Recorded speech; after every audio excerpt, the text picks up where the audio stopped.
ज्या पद्धतीचं वातावरण सध्या महाराष्ट्रात चालू आहे आणि महत्वाचं म्हणजे सध्या महाराष्ट्रामध्ये जी काही शोककळा पसरलेली आहे, कल्पनाही केली नव्हती की असं काही घडू शकतं. अशी घटना घडून गेली. पण ही घटना घडल्यावर जे काही प्रश्न निर्माण झाले, प्रश्नांची उत्तरं मात्र अजूनही आपल्याला मिळत नाहीये. त्या प्रश्नांवर आपल्याला अजूनही कोणी उत्तर ठामपणे देत नाहीये की मुळात आंतरराष्ट्रीय उड्डाण नियामक संस्था म्हणजे काय असते.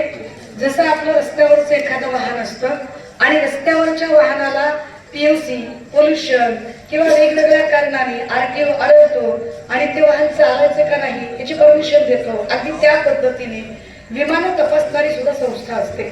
अशा आंतरराष्ट्रीय उड्डाण नियामक संस्थेने ज्या कंपनीवर बंदी घातली त्या कंपनीचं विमान नेमकं दादांना न्यायला कसं काय आलं, फार महत्वाचा प्रश्न होता की दादा एवढी स्वतःची काळजी घेणारे आणि असं विमान कसं काय येऊ शकतं.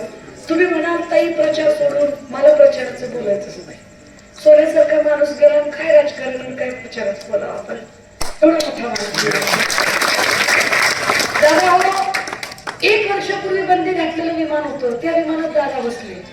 विशेष त्या विमानाचे पायलट ऐन वेळेला बदलले गेले. अचानक 2 नवीन पायलट आले. ती काही रिक्षा होती काय की चलत चलत मला कटाळा आलाय तू चलव रिक्षा बनायला, विमान चालवायचं होतं. पण अशा विमानामध्ये 2 पायलट अचानक बदलले गेले. का बदलले गेले, कशासाठी बदलले गेले त्याची कल्पना दादांना होती का? तिसरं, विमानतळावर दादा कोणत्या गाडीने आले, दादांना सोडायला कोण आलं होतं, नेमके दादा सीसीटीव्हीच्या फुटेज मध्ये का दिसत नाही विमानात बसताना, काहीच आपल्याला कळत नाही. पण चौथा प्रश्न, ते म्हणतात की 6 लोक विमानात होती, मग 5च डेड बॉडीज कशा मिळाल्या, 7वी डेड बॉडी कुठे आहे, काहीच उत्तर देत नाहीत ते. मग आपण 7वा प्रश्न त्यांना विचारतोय की अरे दादा तुम्ही म्हणलात की घड्याळ ओळखलं, घड्याळ कुठे आहे. मग आपण पुढचा प्रश्न विचारतोय की तुम्ही म्हणालात की विजिबिलिटी नव्हती. विजिबिलिटी नव्हती म्हणजे काय, धुकं होतं आणि स्पष्ट दिसत नव्हतं. आणि जर स्पष्ट दिसत नसेल तर साधारण 1000 मीटर म्हणजे साधारणतः 1 किलोमीटर पेक्षा जास्त अंतरावर असणाऱ्या सीसीटीव्ही मध्ये विमान गिरत्या घालताना स्पष्ट कसं दिसतं, धुक्यात तर दिसलं नाही पाहिजे. आणि समजा धुकं आहे असं म्हणत असाल तर मग या धुक्यामध्ये या विमानाला खाली उतरायची कमांड कोणी दिली, फार महत्वाचा प्रश्न आहे. आणि या प्रश्नांची उत्तरं मिळत नाही. उलट असे प्रश्न जेव्हा दादांवर प्रेम करणारा प्रत्येक माणूस, पक्ष कुठलाही असतो, पक्षाचा मुद्दाच नाही इथे, कारण दादा एका कुटुंबाचा माणूस नाही. दादा ती राज्यासाठीची असेट होती. ते म्हणतात ना लाख जावं पण लाखाचा पोशिंदा जगो, तशी ती राज्याची असेट होती. आणि या व्यक्तीबद्दल प्रश्न विचारण्याचा अधिकार महाराष्ट्रातल्या प्रत्येक माणसाला आहे. पण आपण जेव्हा प्रश्न विचारतोय तेव्हा त्याची उत्तरं खरं तर त्या विमान कंपनीच्या लोकांनी दिली पाहिजे, त्या उड्डाण नियामक संस्थेने दिली पाहिजे. पण उत्तर कोण देते आपल्याला, उत्तर कोण देते दादा, संबंध आहे का फरक बघा. अहो आजोबा गाव खेड्यातल्या माणसांना कळायला लागले का त्यांचा काय संबंध आहे. आपण शंका व्यक्त केली की दादाचा घातपात झालाय का, ह्यांना राग यायचं काय कारण आहे, का भाजप मध्ये उठून बोलायला लागली, का भाजप बोलते मध्ये. दादा हो, मी अत्यंत गांभीर्याने हे नमूद केलं पाहिजे, हे असलं रक्तरंजित राजकारण महाराष्ट्रात कधी नव्हतं. हे गांभीर्यानं नमूद केलं पाहिजे की अशा पद्धतीने जर एवढी चांगली चांगली माणसं अशी घातपातात जर जायला लागली तर राजकारणाचं काय ते, हे का होतं, हे कसं होतं, हे अमर्याद सत्तेमुळे होतं का, अमर्याद सत्ता येते कशी, एका एककातनं दुसरा एकक तयार होतो का, छोटा एकक ग्रामपंचायत, ग्रामपंचायत नंतर पंचायत समिती, पंचायत समिती झाली जिल्हा परिषद, जिल्हा परिषद झाले की विधानसभा, एकेकाने सत्ता हस्तगत होते.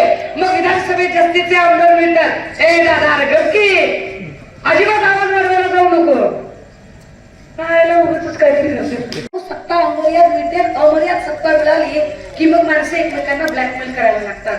अमर्याद सत्ता मिळाली की मग माणसं ब्लॅकमेल करून करून पक्षात आणली जातात. मग दुसऱ्यांचे पक्ष फोडायचे, मग माणसं पळवायची, अशा सगळ्या भानगडी केल्या जातात. आता तेच चाललंय, एकेकाला ब्लॅकमेल करायचं, पक्षात आणायचं. तुझ्यावर ईडीचा आरोप, चल पक्षात. तुझ्यावर कशाचा देशद्रोहाचा तुकाराम चल पक्षात, तू दाऊदचा हस्त चल पक्षात, आणि पक्षात गेला की स्वच्छच माणूस, निर्मळच माणूस. हे असं होतंय. पण ह्यांना कोणी प्रश्न विचारत नाही. आपण पोलीस स्टेशन, पूर्वी आपण पोलीस स्टेशन मध्ये गेलो की आपली तक्रार लिहून घ्यायची. आता पोलीस स्टेशन तक्रार लिहून घेत नाही. आता आमदारानं सांगितल्यावर तक्रार होते. आमदारानं सांगायचं, मंत्र्यानं सांगायचं, पालकमंत्र्यानं सांगायचं की तक्रार होणार आहे का नाही, मग तक्रार होणार. मग आम्ही न्याय कुणाकडे मागायचा? हे कशामुळे होतं? हे अमर्याद सत्तेमुळं. अमर्याद सत्ता कुणी दिली? तुम्ही दिली का? बघा, तुम्ही दिली असेल तर मशीनला दिली का तुम्ही दिली? तुम्ही ठरवा. पण जर तुम्ही दिली असेल तर मग तुम्ही कशाला बघून सत्ता दिली? मग तुम्ही सत्ता देताना ते म्हणतात की आम्ही मताला 20,000 खर्च केले. मताला 20,000 कुठून आणले त्यांनी? कुठून आले मताला 20,000 रुपये? दारूच्या धंद्यातनं, मटक्याच्या धंद्यातनं कुठून आले तुमच्या मताला 20,000 रुपये? ड्रग्सच्या धंद्यातनं, 2 नंबरच्या धंद्यातनं. हे सगळे चोर, बदमाश, गुन्हेगार, बलात्कारी, भ्रष्टाचारी सगळे पक्षात घेणार तुम्ही आणि त्यांच्याकडून तुम्ही निवडणुका लढवणार आणि त्या निवडणुकीचं काय करणार? लोकांचे पक्ष फोडणार. दादा हो, 3 वर्षाचं लेकरू सुरक्षित, 3 वर्षाच्या लेकरावर रेप होतो. अरे ज्या लेकराला राग कळत नाही, लोभ कळत नाही, आपुलकी कळत नाही, असं 3 वर्षाच्या लेकरावर मग पोलीस काय करतात? मागच्या 36 तासामध्ये पुण्यामध्ये 36 तासामध्ये 18 लेकरं गायब झाली. छोटे छोटे छोटे छोटे. कशी काय गायब झाली? कुणी गायब केली? आमचं लेकरू शाळेतून शिकायला गेलं होतं, खेळायला गेलं होतं, मैदानावर खेळत होतं, घरी आलंच नाही. 36 तासात एवढी लेकरं गायब. पोलीस काय करतात? तर पोलिसांचं लक्षच नाही. मग पोलिसांचं लक्ष का नाही? कुठे गेला पोलीस? तर पोलिसावर कंट्रोल करायला जो मंत्री असतो त्या मंत्र्याचं लक्ष नाही. मग मंत्री कोण आहे पोलिसावर कंट्रोल करणारा? तर गृह खातं. मग गृहमंत्री कोण आहे? हे आचारसंहितेचा कॅमेरावाल्या, मी काय म्हणलेलं नाही, एक शब्द मी बोललेली नाही, लोक बोललेली आहे. मी काय बोलले का?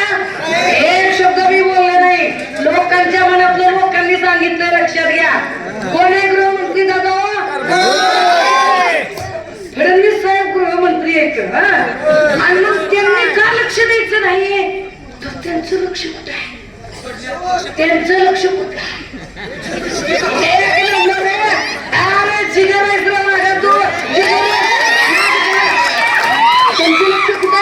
लोकांचे पक्ष फोडायचे, लोकांचे घर फोडायचे. बापात लेक नाही, भाऊ भावाला ओळखना, चुलता पुतण्याला ओळखना, आई बाप लेकाला ओळखना. लोकांचे पक्ष फोडायचे, लोकांची कुटुंब फोडायचे, लोकांची माणसं पळवायची. सगळं लक्ष त्याच्यातच. कशाला तुमचे प्रश्न सोडवते? कशाला शेतकऱ्यांच्या प्रश्नांकडे बघते? कशाला इथले शेती मातीचे प्रश्न, इथला शेतकऱ्यांचा प्रश्न, कशाला MIDC, कशावर त्यांचं लक्ष नाही?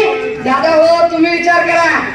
10 वर्षापूर्वी तुम्ही सगळी माणसं, 10 वर्षापूर्वी जर आपण बघितलं तर गावागावातली सगळी माणसं बघितलं, मराठा, साळी, माळी, कोळी, तेली, तांबोळी, आतार, बागवान, सुतार, कुंभार, इथला बेरड, बेस्तर, रामोशी, बेलदार, घिसारी, कैकारी, कडेकपारी, कुंची, कोरवी, चंदनवाला, माकडवाला, अस्वलवाला, सगळीच्या सगळी माणसं गुण्या गोविंदानं गावगाड्या 18 पगड जातीची माणसं एकत्र राहत होती.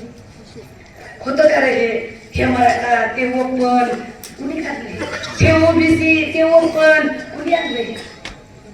हे नव्हतं 10 वर्षाखाली दादा. हे जाती जातीतलं असलं भांडण नव्हतं दादा हो. हे भांडण लावलं कुणी? हे भांडण लावण्याचं पाप केलं फडणवीसांनी. हे भांडण लावण्याचं पाप फडणवीस करतात. माणसं माणसात राहू देत नाही. प्रत्येक गोष्टीमध्ये इंटरफेअर. पोलीस स्टेशन निरपेक्षपणे तक्रार नोंदवून घेत नाही. शेतकऱ्याला आपलं म्हणणं मांडता येत नाही. अरे याच्या आधी आंदोलन करणं आपला अधिकार होता, पण आता आपण आंदोलन करायला लागलो की ते लाठीचार्ज करतात, गोळीबार करतात. मराठ्यांनी आरक्षणासाठी आंदोलन केलं, कर त्यांच्यावर गोळीबार, कर लाठीचार्ज. वारकरी तिकडे आळंदीला गेले, जरा गर्दी झाली, कर त्यांच्यावर लाठीचार्ज. तिकडे त्या कोकणामध्ये लोक आंदोलनाला बसली, कर त्यांच्यावर लाठीचार्ज, कर अश्रुधुराचा वापर. एमपीएससी युपीएससी ला आपले भाऊ बहीण शिकायलेले जे पुण्याला शिकतात ती लेकरं, आमची जागा वाढ तुम्ही केली नाही, तुम्ही 2 वर्षात भरतीच काढली नाही, आमचं वय चाललंय, आमच्या गावाकडचा आमचा शेतकरी बाप ते पैसे देऊन देऊन थकला, आम्ही अभ्यास करतोय, तुम्ही का जागा वाढवल्या नाही? म्हणून पुण्याच्या चौकात सगळी पोरं आली. काय केलं? एका पोराला उचलायचं, पिंजऱ्यात टाकायचं, मारायचं, दांडके घालायचे. ही मस्ती कशी आली? ही मस्ती सत्तेमुळे आली. सत्ता कशी वाढली? छोट्या छोट्या एककातनं. ग्रामपंचायत, पंचायत समिती, जिल्हा परिषद, आता एकक वाढत गेला. दादा, ही मस्ती कशी उतरवता येईल? ही मस्ती याच एककातनं उतरवता येईल. ही मस्ती उतरवायची असेल तर पंचायत समिती, जिल्हा परिषदेला काय निर्णय घ्यायचा तो तुमच्या हातात आहे. मी तुम्हाला अजिबात सांगणार नाही की मशालीला मत द्या म्हणून. काय अजिबात सांगणार नाही. सांगितलं तुम्ही ऐकता होय? तुम्ही लय ना खुलं माणसं आहे, तुम्ही काय माझं ऐकणार आहे? पण तुम्ही ठरवा. ज्याला आपली कुटुंब एक ठेवायची आहेत त्याला मशालीकडे या. ज्याला कुटुंबात भांडणं लावून घ्यायची आहेत त्याला फडणवीसांकडे जा. आपलं ज्याला सगळं नीती वारी, सगळं सुरक्षित चांगलं कायद्याचं वातावरण पाहिजे की मी माझ्या जिल्हा परिषद प्रतिनिधीला फोन केला की माझा प्रतिनिधी माझा फोन घेईल, अर्ध्या रात्री हॉस्पिटल असेल, पोलीस स्टेशन असेल, आमच्या लेकरा बाळांचं ऍडमिशन असेल, कॉलेजचं काम असेल, तहसीलचं काम असेल, इथल्या उपजिल्हा रुग्णालयामधलं सोनोग्राफीचं मशीन काम करत नाही, स्कॅनरचं मशीन काम करत नाही, तिथे आमच्यासोबत प्रतिनिधी व्हावा असं वाटत असेल तर निश्चित मशाल निवडा. जर प्रत्येक ठिकाणी तुमची कमिशन द्यायची तयारी असेल तर फडणवीसांकडे जा. आपलं काय म्हणणार? उद्या काहीतरी इकडे पालकमंत्र्याची सभा विवाह आहे म्हणे. आता ही तो पंचायत समितीच्या सभेला जर पालकमंत्री येतोय, अरे उद्या काय तू गणेश मंडळाच्या अध्यक्षाच्या निवडीला असं कधी होतं का वातावरण? एखाद्या चांगल्या शाळेला ऍडमिशन घ्यायचं बोल की आमदाराचं लेटर आणा. कशाचं ऍडमिशन? पहिलीच्या ऍडमिशन, आमदाराचं पत्र. अरे पहिलीच्या ऍडमिशनला जर आमदाराचं पत्र, तर नोकरीला काय डोनाल्ड तात्याचं पत्र आणायचं? कुणी आणलं हे वातावरण? कुणी केलं हे वातावरण? माय मावल्या इथल्या आशा वर्कर असतील, इथल्या अंगणवाडी सेविका असतील, इथल्या आर्थिक बचत गटांचा विषय असेल, इथली ही जी आमची तरनिबांड पोरं आहेत, ज्यांचे महाज्योती असतील, सारथी असतील, बांधती असतील, तिथून अभ्यास करणारे आमचे लेकर असतील, आमचे कित्येक युवक असतील, या सगळ्यांच्यासाठी निर्णायक विधायक दिशा दाखवायची असेल, शिवसेना म्हणजे ओपन किचन आहे. आमच्याकडे जे शिस्त ते दिसतं. आम्ही कपटी आणि पाताळी राजकारण करत नाही. आम्ही अशा पद्धतीने आम्ही निर्णय छातीनं वार करणारी, वार झेलणारी माणसं आहोत. आम्ही अशा पद्धतीचं कपटी राजकारण कधी कुणावर केलं नाही. मला विश्वास आहे, मला खात्री आहे, गेली असंख्य वर्ष या भागातली ग्रामपंचायत ठाकरेंची ग्रामपंचायत म्हणून ओळखली गेली. मला विश्वास आहे की लोक म्हणाले अहो मशाल संपली, ठाकरे संपले, पण ठाकरे संपत नसतात. ठाकरे कधीच संपत नसतात. आम्ही राखीत उभे राहिलो. फडणवीसांनी आमच्या सोबत कपट कारस्थान केलं. आमच्याशी लढता येत नाही म्हटल्यावर आमचा पक्ष फोडला. पवार साहेबांशी लढता येत नाही म्हटल्यावर पवार साहेबांचा पक्ष फोडला. लोकांचं फोडाफोडीचं राजकारण सुरू केलं. अरे चितेची राख जिथं शांत झाली नाही, चितेची राख शांत व्हायच्या आधी तुम्ही सत्ता पाठव मांडायला लागला. आणि विशेष म्हणजे आस्तिक कलशाचं मार्केटिंग करता. लाजा वाटल्या पाहिजे त्यांना. हे अशा पद्धतीने मुळ्यावरचं राजकारण कधी कोणी बघितलं नव्हतं. हे राजकारण हा गलिच्छपणा, इथं फडणवीसांनी ही गलिच्छ संस्कृती रुजवली. पण दादा हो, अशाही परिस्थितीत एकही रुपया खर्च न करता मला आनंद आणि अभिमान आहे माझ्या सगळ्या निष्ठावंत भावड्यांचा, माझ्या सगळ्या निष्ठावंत शिवसैनिकांचा, ज्यांनी 1 रुपया घेतला नाही. पदर ओढ करून पदरची भाकर बांधून इथे प्रचार केले. आणि काहीच आपल्याकडे नसताना आपण लोकसभेत 9 खासदार निवडून आणले, विधानसभेत 20 आमदार निवडून आणले. ज्या मुंबईमध्ये आपले 58 नगरसेवक गेले होते तिथे आपण 65 पुन्हा नवे आणले. का करू शकलो आपण? कारण गेल्या 5-7 वर्षात प्रत्येकाने दल बदलला, पक्ष बदलला, इमान बदललं. आम्हाला याच्यासोबत जायचं नाही त्याच्यासोबत जायचं नाही म्हटले, पण युद्ध आघाड्या केल्या. पण शिवसेना उद्धव बाळासाहेब ठाकरे पक्ष आजही सत्व आणि तत्व बाळगून आहे. आम्ही सत्व बाळगलं, आम्ही तत्व बाळगलं. आम्ही सत्तेसाठी कुणासमोरही हाजीजी करणार नाही, लाचारीची हुजुरी करणार नाही. आम्ही आमची बांधिलकी ही सत्तेशी नाही, आमची बांधिलकी ही आमच्यावर प्रेम करणाऱ्या, आमच्यावर विश्वास दाखवणाऱ्या तमाम निष्ठावंत शिवसैनिकांची आमची बांधिलकी. मला येऊन 8 दिवस झाले आणि माझा फर्स्ट गिअरचा सेकंड गिअर पडलाच नाही. कारण मध्ये दादांचं असं झालं, मध्ये घटना एवढ्या घडल्या. म्हटलं जरा जाऊ देत, 15-20 दिवस अजून जाऊ देत, मग सेकंड थर्ड मग टॉप आणि डबल टॉप आपण टाकूया. ते गप्पच बसणार नाही. त्याचा राग काय जात नाही. ते तुम्हाला माहित आहे काय, गालिबचं शेर आहे बरं का. काय गालिबचं शेर माहिती आहे का, कुछ किया करो कुछ किया करो, कुछ किया करो कुछ किया करो और कुछ नहीं कर सके तो अपना ही पाजामा फाड़ के फिर उसे सिया करो, पर कुछ किया करो कुछ किया करो. काय धंदा चाललाय काहीतरी माझं जीव तुडून सांगायला का असं थोडीच असतंय. तर दादा हा तो आपला विषय चालला होता. तर ते माझं काही टॉप आणि डबल टॉप टाकलं झालं नाही. पण टॉप आणि डबल टॉप टाकल्यावर भल्या धाप लागेल एवढी नक्की. पालकमंत्र्याचं काय ती नंतर बघू, आता त्याच्यावर कायच बोलत नाही, कायच नाही. मागच्या वेळेला काहीतरी मला तुम्ही माझ्यावर कसल्या पोट्या करताय, मी सरपुरती मागे लागली तर भल्याला अंधार येईल, मी एवढं मागे लागले. माझा नाद करायचा नाही. पण दादा हो, तुमच्यात काही मनमटाव असते मी समजू शकते. आपल्या छोटं मोठं कलगीतून असतोय. ह्यानं माझा फोटोच टाकला नाही, त्यानं मला रॅलीतच बोलावलं नाही, ह्यानं माझं फुट नाव घेतलं नव्हतं आणि त्यानं मला कसं वेळेला बोलावलं नाही. हे तुमचं सगळं जे काही आहे की नाही, ती आता जरा टाकली मुठ लाखाची तेव्हा थोडस 5 तारखेपर्यंत कळस असा. आता तुमच्यातलं कसलंच हिवदावं काय बाहेर काढू नका. आता 5 तारखेपर्यंत तुम्हाला 7 तारखेपर्यंत काय सुट्टी नाही. 7 तारखेपर्यंत एक आणि एकच गोष्ट आपल्याला लक्षात ठेवायची, काय दुसरं काय की निष्ठेचं नाव तिकडे संजय राऊत, इथं सोमनाथ. विषयच नाही दुसरं काय. आपल्याला बाकी काय नाही, विषय कट सुरेश बट बाकीचं काय बोलायचं नाही आपल्याला. मला तुमच्या त्या तांत्रिक गोष्टी जायचं नाही. मशीनवर एवढ्या नंबरला बटन आहे तेवढ्या नंबरला अजिबात नाही. मशीन बघायची, मशाल बघायची, शिका हाणायचा बस. किती का नंबरला येईल मशाल, मशीन बघायची, मशाल बघायची, शिक्का हाणायचा. होय मी आधीच सांगायला 500 रुपये 1000 रुपये आपल्याकडे नाही. किती द्यायचे 500-1000 रुपये. आणि तुम्हाला काय वाटतंय जे 1000 रुपये आपल्याला देते ती काय बरं शिखायला चाललंय होय? अजिबात नाही. अरे मटक्याचे आटे, दारूचे धुंदे, एकाकडे छक्या दुरीकडे सत्या तुरीकडे ओपन जीव दिला क्लोज झोपू दिला. उद्ध्वस्त झाले केले का. एक लक्षात घ्या, संपर्क प्रमुख महिला आली आहे आणि महिलेचं दुःख चांगलं समजू शकते, उत्तम घराचं व्यवस्थापन करू शकते. सोलापूरची घरीच बसून दाखवेल. उद्धव साहेबांना शब्द दिलाय, घरीच बसून दाखवेल. आणि म्हणून जर तुम्हाला विजयाचा शकून करायचा असेल की ताई आलाय तर तुमचा मान ठेवणार आहे, तो मान एवढा ठेवा दादा, मी तुमची बहीण आहे, मी तुमची लेक आहे, मी तुमच्यापैकी एक आहे. मला फक्त तुमचं एक मशालीचं मत पाहिजे आणि इथून सोमनाथ राऊतला गुलाल लागला पाहिजे.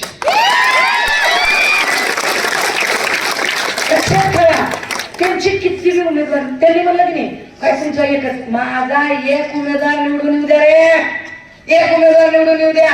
आतून माझ्याकडे लय बोलायला आता बोलायला जात नाही मी, हे लय कॅमेरा लावून बसले. दादा मला एक गोष्ट कळते, या गावचा कुठलाही प्रश्न, मग तो MIDCचा प्रश्न असेल, ते रस्त्याचा विषय असेल, तो पथदिव्याचा विषय असेल, वॉटर मीटर गटर असेल किंवा आमच्या बायकांची सुरक्षा असेल, बायकांशी संवाद असेल, छोट्या पातळीवर ग्रामीण पातळीवरचे आर्थिक गटबांधणी असेल, या प्रत्येक गोष्टीसाठी इथे तुमच्या बचत गटांचे महासंघ असतील, त्या महासंघांच्यासाठीचे यशोदासारख्या ठिकाणचे प्रशिक्षण असतील, त्या प्रत्येक गोष्टीसाठी मी हे का बोलू शकते, because Sushma Andhare work as a officer. पिवळ्या दिव्याच्या गाडीत फिरून आले बरं का, अधिकारी पदावर काम केलंय मी. हा तेव्हा मला काय कोण असं मग असंच काय आम्ही धोत्रावर इन करत नाही लोक डोक्याला पडते लावत नाही हेच कोण बोलते आणि एकदम पोटतिडकीने बोलते दादा हो तुमच्या प्रत्येकाच्या हाकेला हो द्यायची तयारी माझी असेल तुम्ही एकदा मला साथ द्या मी 5 वर्ष तुमच्या सोबत राहील आणि ताकदीने राहील कुणाचंही तुमचं कुणाचं हॉस्पिटलचं काम असू दे की पोलीस स्टेशनचं काम असू दे की कुठलंही काम असू दे आणि ही डझन मॅटर किती सीट आल्या ही गोष्टच मॅटर करत नाही किती सीट आल्यात ती जी आलेली निवडून आलेली सीट आहे त्या सीटने त्या प्रतिनिधीने त्या भागाला जर न्याय दिला नाही ना तर पुन्हा तुमच्याकडे कधी मी मत मागायला येणार नाही पण विश्वास देते की माझा उमेदवार हा ताकदीने तुमच्याजवळ असेल बघा कसला दिसता भाऊ आहे